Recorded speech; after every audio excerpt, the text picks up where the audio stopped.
Hi guys, welcome back to Lee Valley and Engage. I'm Stu, and as you can see, we've managed to get all of the wiring in. So now we've got temporary wiring all the way around the layout. So let's have a look at how we managed to do this. Okay guys, so this is where we've started on this. I've actually finished most of the wiring on this layout already. So this is literally the last board to do with the second track. So I thought I'd do it with you guys and show you how I've been doing it. These are the tools that I've been using. We've got a wire stripper, which is excellent for stripping wires, obviously. So this is the way it works, just like that. When you pull the handles, one grips, and then it pulls onto the other side, and then just pulls it apart. And you can adjust this bit as well to how much wire to take off. So we've got a reasonable amount there at the moment, how much the plastic to take off. This is the wire I've been using. So we're using a black and a red wire. This is just to connect it in, just make sure it's nice and connected. Also, it's useful because the thing I'm doing as well is that I'm going to try and make sure that the different colors represent the different types of wiring that we need. So black and red is going to be the traction. So I'll call that traction current. It's basically the feeds of the track. So that if I do have a problem with them, I know what is track and what is, say, points or scenic lighting or whatever. So that's what I'm doing with that. The joins in the actual housings themselves inside the chop blocks are going to be, I'm doing them with crimps. This is so much easier than soldering, it's so much quicker. It's also more reliable. I'm also more likely to know that these are going to stay okay. They come in a range of sizes, white being the thinnest, and then this yellow one, which it might be the red one actually, are the biggest ones. Obviously, we're not using these sizes, so we're mainly using these ones and the red ones as well for the double joints, because some of them will need double joints, which you'll see in a minute. And then the last two tools, that's the actual crimper itself. So I'll show you how that works. Very simply, we just put the crimp in it, tighten it up, and that's it. It just crimps the tool. So just very simply, just see the middle there tightening. So it just very simply just grips it and just squeezes the metal together. I've got a couple here which I've had to cut off. I'll just show you those. Oops, get my finger out of the way.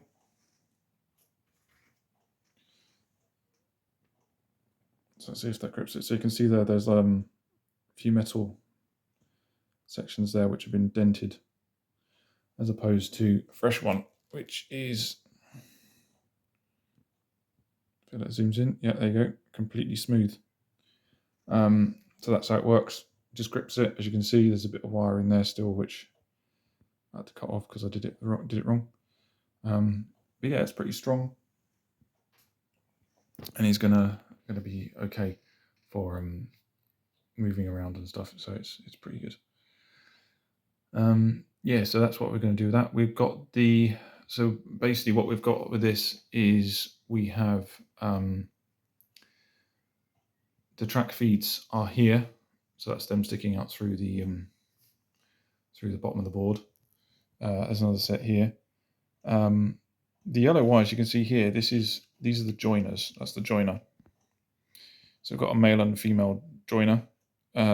These ones I'm going to need to replace because I'm just using these. This was just a very temporary way of getting tracks running. But these are actually to connect the boards together. I'm doing them so that they are male. So this is pointing in the direction of travel. So this one will be a female connector on this end. I'll show you how they work as well. They are just very simply, you've got a positive and negative. I'm using red as the positive. And these are very simply just a couple of screw terminals. So wires just go in, screw them down, that's it, done. Very similar to the chop blocks, which again, very similar. So all we need to do is, I'll take this out of view, is just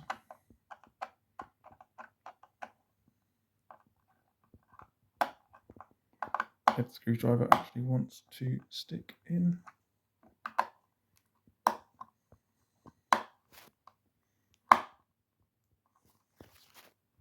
So it happens when you buy cheap tools, you see. It's actually not sticking in the screw. But anyway, it should be released enough. No, it's not released enough. That one is. That one isn't. There you go. It's weird because this one felt like it was actually going more than the other one was. But anyway.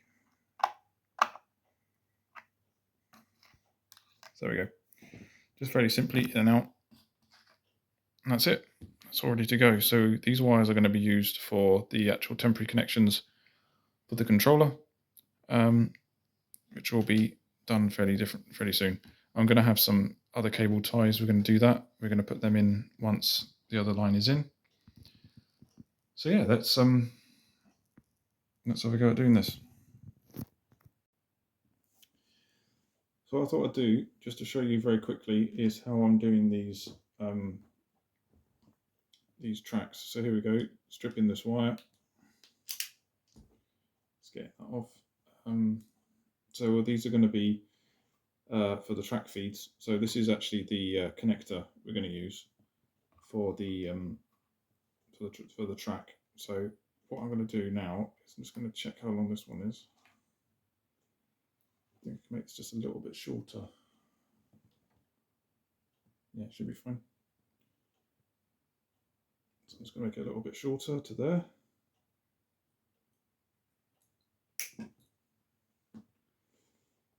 And I'll strip the other end too.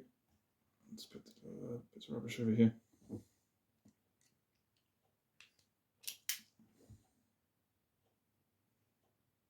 Right, so one end, what I'm doing, I don't know if you can see that.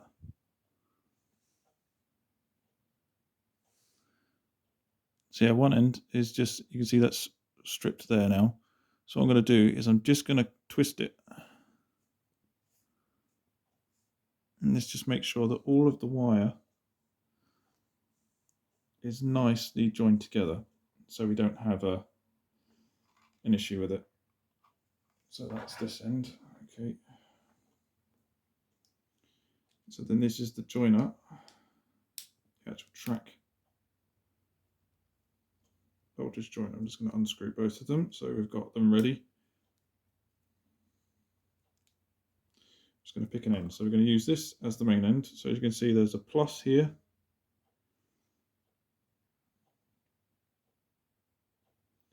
I'm just going to screw that in. I might just pinch that end very slightly.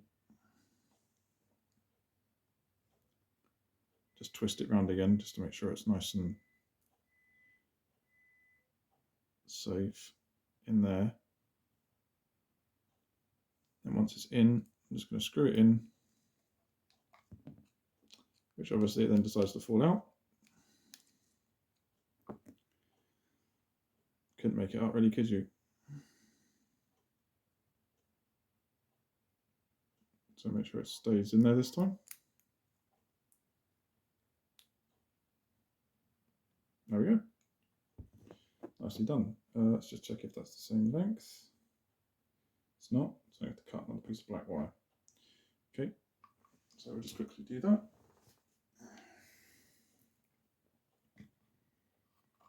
This is just some of the cable I've had lying around, so I'm just using that for some of these droppers, some of the droppers, and for some of the wires like this, which are just your standard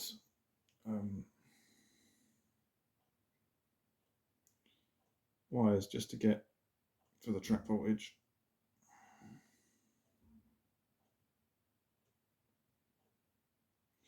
Joiners are fairly okay anyway, because these are going to be, see, for these boards, these joiners are okay. Some of the boards I'm going to have multiple joiners on them because of because of the track sections. I'll show you that at some point later very quickly. So we'll just get the other end of that done as well. There we go. So there's that bit done. Really hope you can see all this. Next thing I'm going to do, so these are the track feeds coming through here, positive and negative.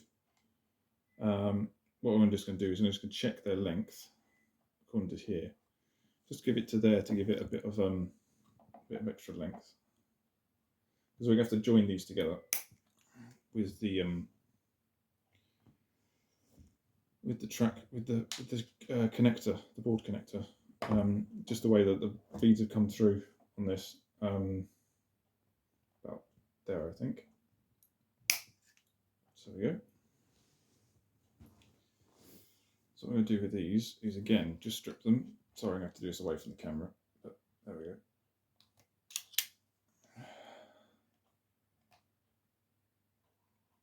So do that one and do the black one.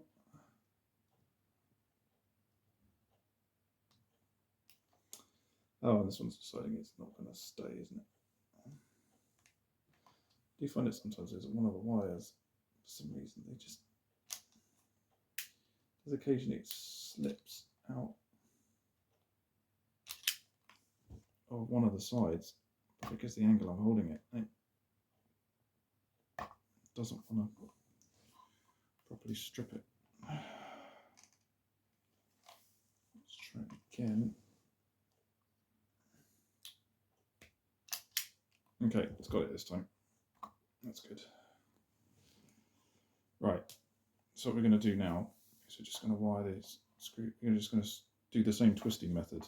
But what we're doing now, I don't know if you can see that, we're going to hold both of the wires together. Just checking if I can see it on the camera. It's not particularly clear. So there are the two wires. Just try and see if I can bring the camera a little bit closer, actually.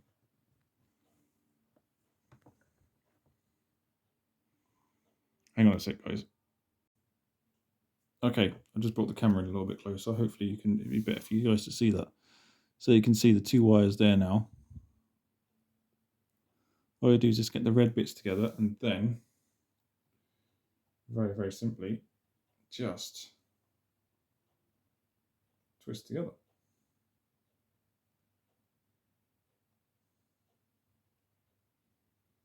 As you can see, that makes quite a nice little join. But the thing is that this can come apart. So let's put a crimp on. Leave it like that. It shouldn't come apart. So we'll get the crimps. Usually one of this side is about red on this one. Although you can see it's just come apart again. So I just have to re-crimp, I just have to retwist that before I put the crimp on. And then as soon as I'm finished, I'm just going to immediately put the crimp on.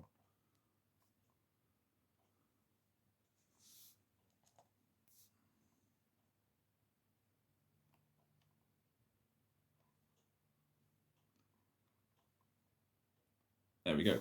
So that's on now. And then, very simply, just get this, pop it into the crimper, like so. Then release, and as you can see, a fairly nice little crimp on that.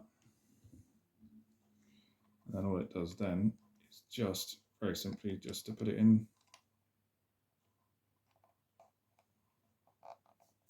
Although this is actually still screwed in, weirdly.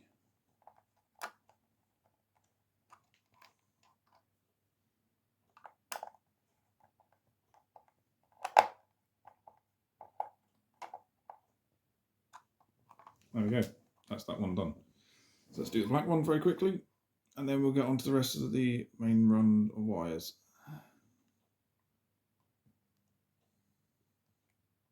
So again, twist together.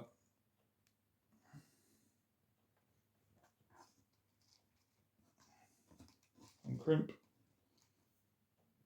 Red crimp on.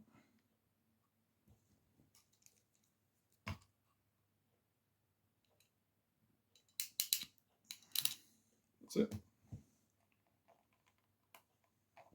And then just unscrew that.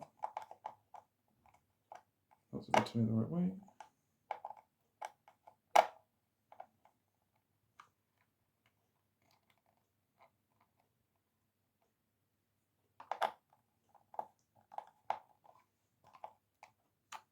That's it. We've got one connection back on.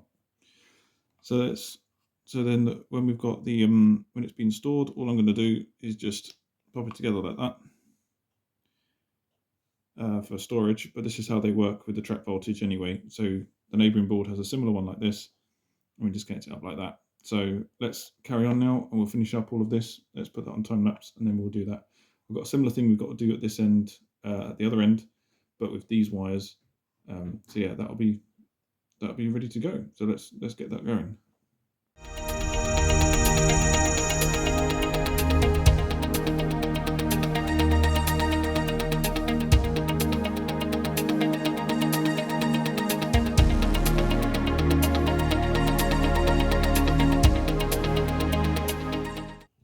So wiring is now complete on the bridge separate board. So I've managed to connect it all in. So this is how I've done it. I've connected it through with these power clips. So they're just connected like this, one on one side, and the way I've done it is alternated them so I don't get confused as to which direction they are. Yeah, it's now connected all the way around, and for the very first time we can actually do this. So the controller is now connected. This is the Vector 03 crawler from Morley Controllers. I'm going to do a little separate video on this, I think, just to try and just work it out as to where it's just to give a sort of a review feedback sort of thing for people who want to know about this type of controller. Won't be able to properly test it until most of this yard is actually laid out. But yeah, that's what we've got so far. Yeah, just so now at last we can do this.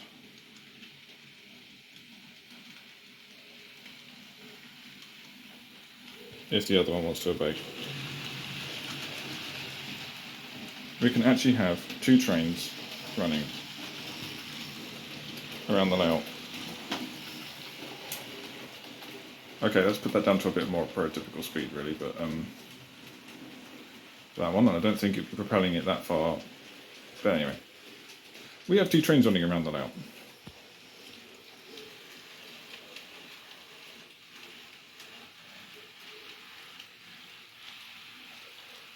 So that is a pretty major milestone.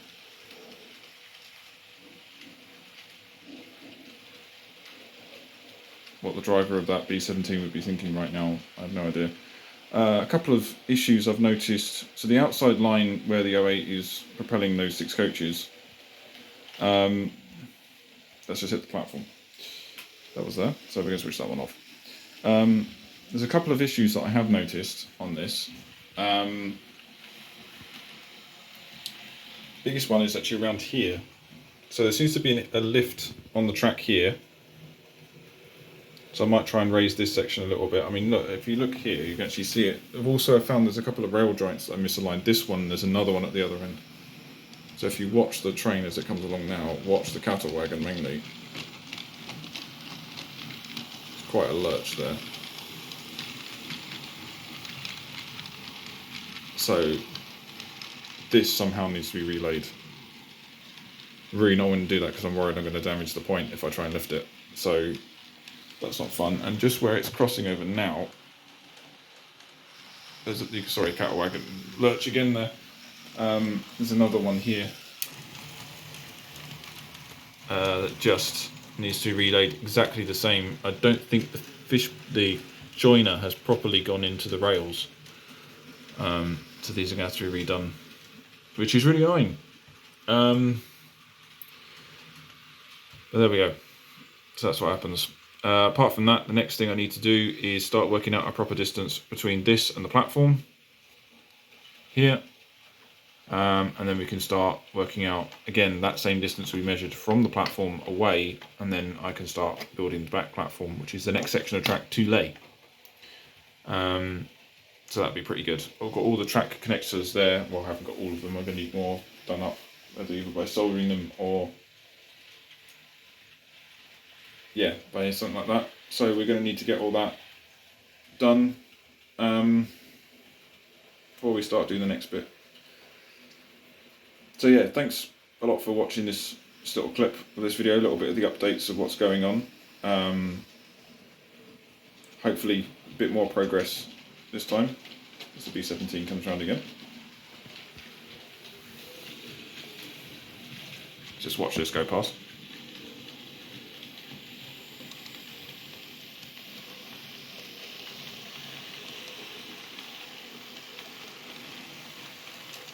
Yeah, we can get that going. I also said I would do a yeah, so let's just so hopefully we'll see you next time, and we'll have a lot more updates as to what's going on, and a bit more progress, and some of these track issues will be gone. So yeah, thanks for watching. Don't forget to like and subscribe, and I'll see you next time.